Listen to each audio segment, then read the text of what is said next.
जी अस्सलाम वालेकुम, welcome back to another video. So आज हम बात करेंगे फिजिकल ईयर 2027 का पाकिस्तान का बजट कैसा आया है। आप लोगों को पता है मई एंड जून एक ऐसा पीरियड होता है जिसमें आपकी इंडस्ट्रीज वेट कर रही होती हैं, जिसमें आपकी सैलरी क्लास वेट कर रही होती है कि आने वाले बजट के अंदर उनको क्या रिलीफ मिलने वाला है। सो इंडस्ट्रीज अपने एंड पे एक्सपेक्ट कर रही होती है कि हमारे सेक्टर को एक अच्छा रिलीफ मिलेगा जिसकी बेस के ऊपर हम इतना प्रॉफिट जनरेट कर सकते हैं और उसी प्रॉफिट को अपने बिजनेस के अंदर री इन्वेस्ट करके उसको अच्छा ग्रो कर सकते हैं।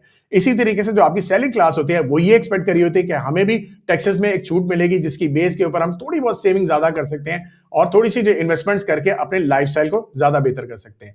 अच्छा, सिनेरियो ये है कि लगता ये है कि हमारा इस दफा का बजट बहुत ही आउट क्लास आया है। इंडस्ट्रीज एंड सैलरी क्लास को दोनों को ही बहुत जबरदस्त रिलीफ मिला है। अब ये देखना होगा कि कौन से सेक्टर को ज्यादा रिलीफ मिला है as compared to other sectors, ताकि हम एज एन इन्वेस्टर ये डिसीजन मेकिंग कर सकें कि इस टाइम पे हमने कौन से सेक्टर्स के अंदर ज्यादा एक्सपोजर लेना है। ठीक है, सो यहाँ पे मैंने और मेरी टीम ने बहुत ही खूबसूरत प्रेजेंटेशन बनाई है आप लोगों के लिए। ये हमने आप लोगों के साथ वादा किया था कि जब भी हमारे पास डाटा कलेक्ट हो जाएगा उसकी बेस के ऊपर हम आप लोगों के साथ वीडियो भी शेयर करेंगे। और अगर आपको याद होगा तो एक हफ्ता पहले जब बजट रिलीज हो रहा था तो हमने लाइव आके हमारे यूट्यूब चैनल के ऊपर इसको कवर भी किया था। इसके साथ साथ एक लाइव ब्लॉग पोस्ट भी आप लोगों के साथ शेयर की थी जहां पे जितनी भी डेवलपमेंट्स हो रही थी वो रिटन फॉर्म में भी हम आप लोगों के साथ प्रोवाइड कर रहे थे। ठीक है, चलें अब यहाँ पे हमारे पास कौन कौन से सेक्टर्स के अंदर ज्यादा रिलीफ हुई है, क्या क्या टैक्स मेजर्स लिए गए, उसको डिस्कस करते हैं। So let me share my screen. So budget 2026 and 27 को यहाँ पे एज अ ग्लांस देख लेते हैं। अगर आप देखें फेडरल बजट साइज टोटल जो है तकरीबन 17.1 ट्रिलियन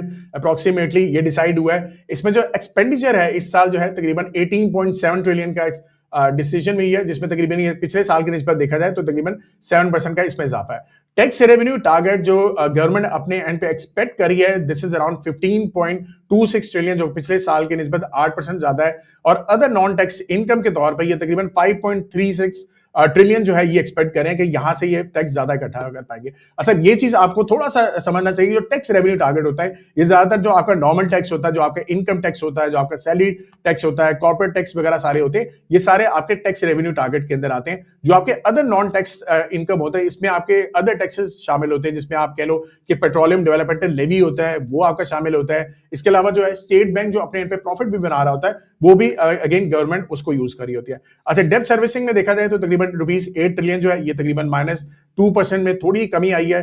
पीएसडीपी तकरीबन पिछले साल भी आई थिंक 1 ट्रिलियन ही था, इस दफा भी 1 ट्रिलियन ही है।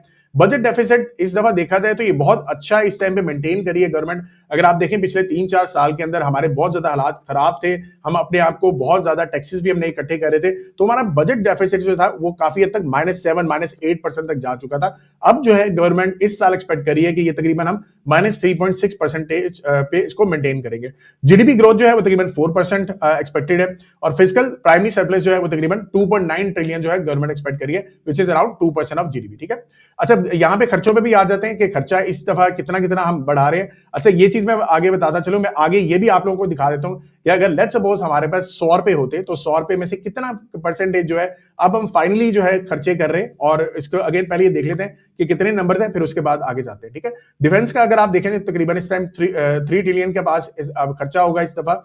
ये तकरीबन पिछले साल की निस्बत तकरीबन 17.6% का इजाफा है। पेंशन्स में 11% का इजाफा है।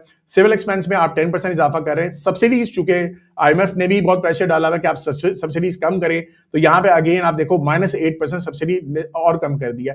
डेवलपमेंटल लेवी डेवलपमेंटल जो आपके पीएसडीपी का जो खर्चा है वो पिछले साल की निस्बत उतना ही है 1 ट्रिलियन, तो इसमें कोई कमी नहीं, कोई इजाफा नहीं हुआ। इनकम टैक्स गवर्नमेंट जो है वो एक्सपेक्ट करिए कि इस साल 10% हम इजाफा कर लेंगे।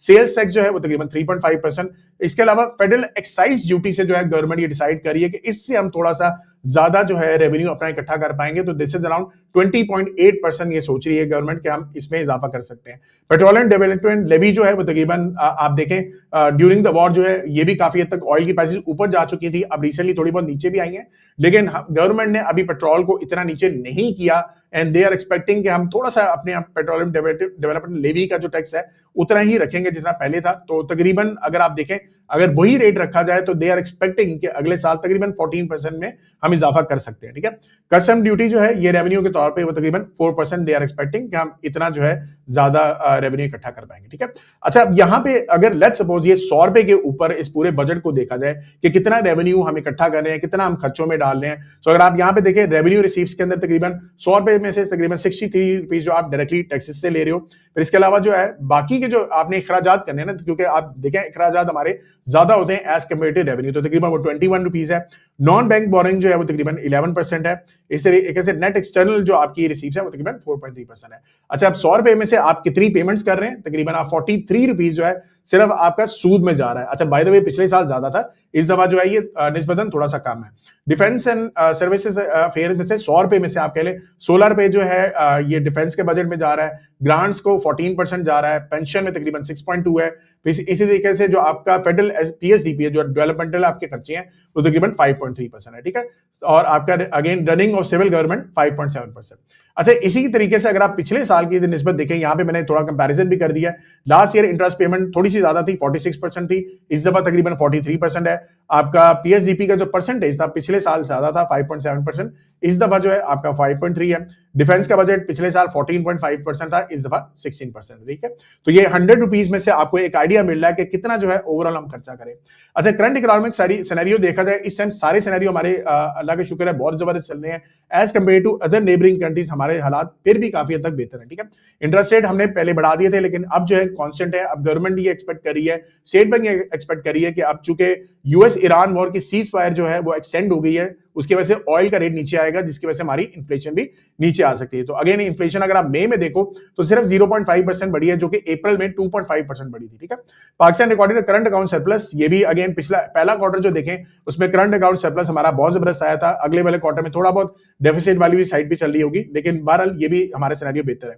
फिजिकल एक्सपेंडिचर अगर आप देखें पाकिस्तान में तकरीबन 24 बिलियन तक ये जा चुका है, which is again a good sign कि आप खर्चे जो है आप थोड़ा सा देख कर रहे हैं, रेवेन्यू भी इकट्ठा कर रहे हो और साथ साथ एक्सपेंडिचर भी केयरफुली करें। ठीक है, अब आते हैं टैक्स चार्जेस के ऊपर कि हमारे लिए रिलीफ क्या क्या है। सबसे बड़ी चीज इस टाइम पे गवर्नमेंट ने डिसाइड किया है कि हम सुपर टैक्स के अंदर रिलीफ देने वाले हैं। सो यहां पे 10% जो आपका सुपर टैक्स था वो अब जो है कम करके तकरीबन 8% के ऊपर सुपर टैक्स ले आए हैं। और ये अगेन इनकम बिटवीन जो कंपनीज 15 से 50 करोड़ के दरमियान है, उसमें आपको जो है इसमें रिलीफ दिया गया है। तकरीबन सब सेक्टर्स में रिलीफ दिया गया है except oil and gas, fertiliser and banks. तो इन 3 सेक्टर्स को ये रिलीफ नहीं है, बाकी सब सेक्टर्स को ये बहुत ही बेहतरीन रिलीफ है, जिसकी वजह से अगेन मेजॉरिटी सेक्टर्स को बहुत बेनिफिट मिलने वाला है। ठीक है, कैपिटल वैल्यू टैक्स के अंदर भी आपके फॉरेन एसेट्स जो हैं ये भी एक कमी कर दी गई है, ताकि लोग ज्यादा से ज्यादा जो है इन्वेस्टमेंट्स कर सकें, और जिसकी वजह से आपके फॉरेन एसेट जो है वो भी थोड़ा सा उसमें भी बेहतरी आ सकती है। ठीक है, फिर आ जाते हैं सबसे बड़ी चीज, प्रॉपर्टी के ऊपर विद होल्डिंग टैक्स जो है ये कम कर दिया गया है। जो पहले तकरीबन 2.5% था, अब ये रिड्यूस करके 1.25% कर दिया गया फॉर टैक्स फाइलर्स।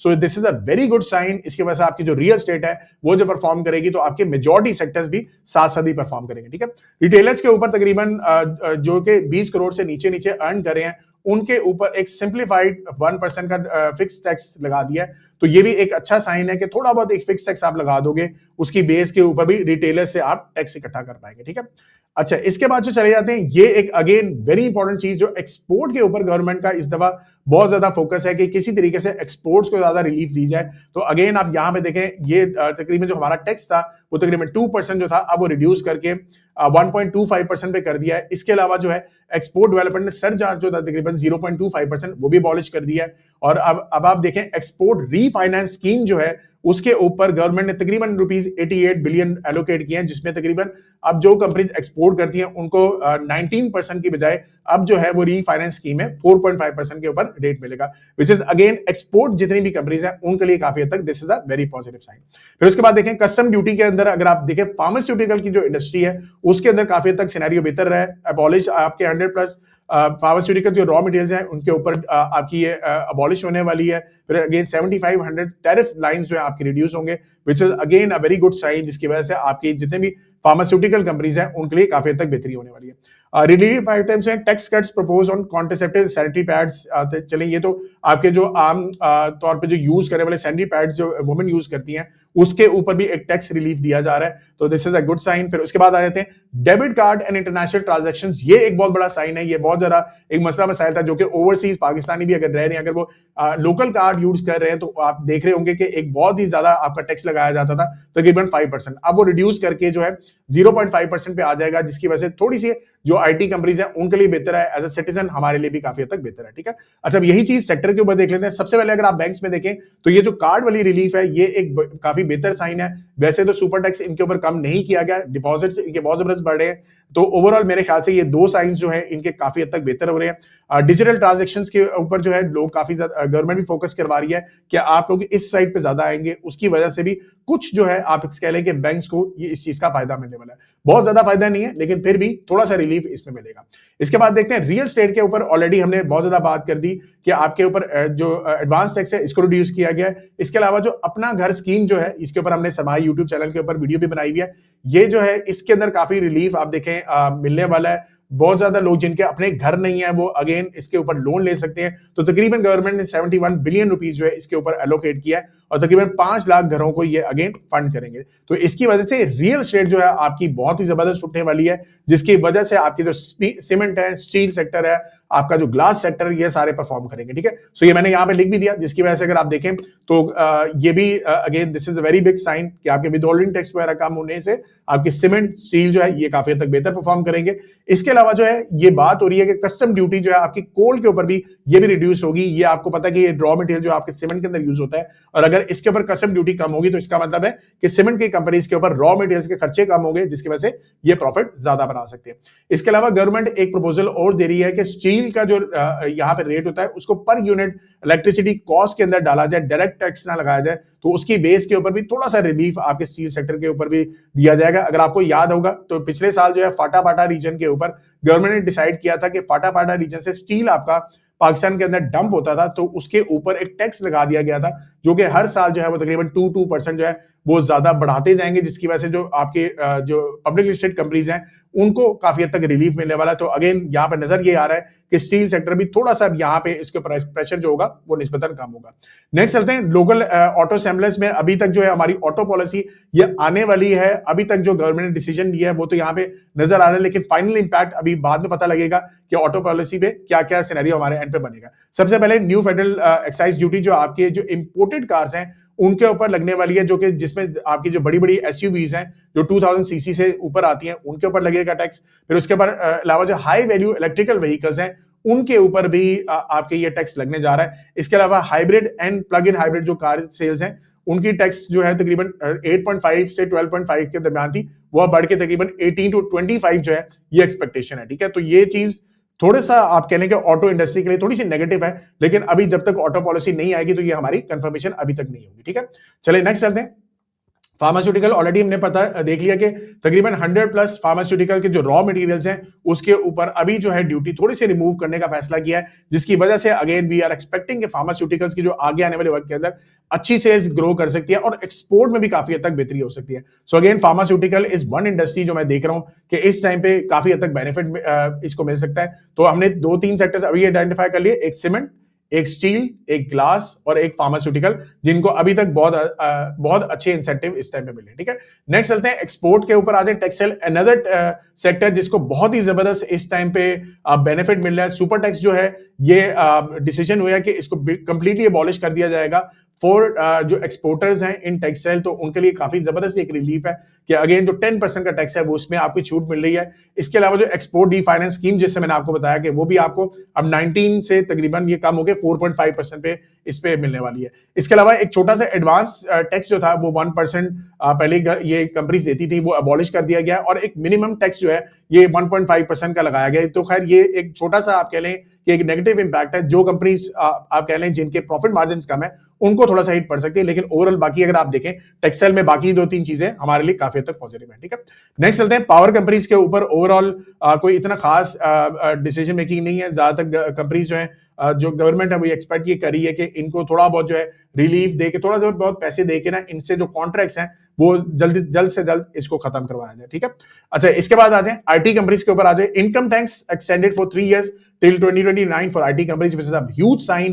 फिर कार्ड पेमेंट्स जो है हमने ऑलरेडी पढ़ा कि आपका 5% से कम करके तकरीबन 0.5% पे जो ले आए हैं, उसकी वजह से भी आईटी कंपनीज को यहाँ पे बहुत हद तक बेनिफिट मिले होने वाला। ठीक है, सो अगेन बहुत ज्यादा सेक्टर्स ऐसे हैं जिसमें फायदा नजर आ रहे हैं। आईटी कंपनीज भी आप देख लें, एक और सेक्टर ऐड हो गया, टेक्सटाइल सेक्टर भी एक ऐड हो गया, जिनको सब में इस बजट के अंदर अच्छा रिलीफ मिला है। फिर इसके बाद आ जाए रिफाइनरीज, वन मोर सेक्टर जिसको अगेन एक और फायदा है, जीएसटी जो है एग्जेम्प्ट कर दी गई है on import important machinery for upgradation.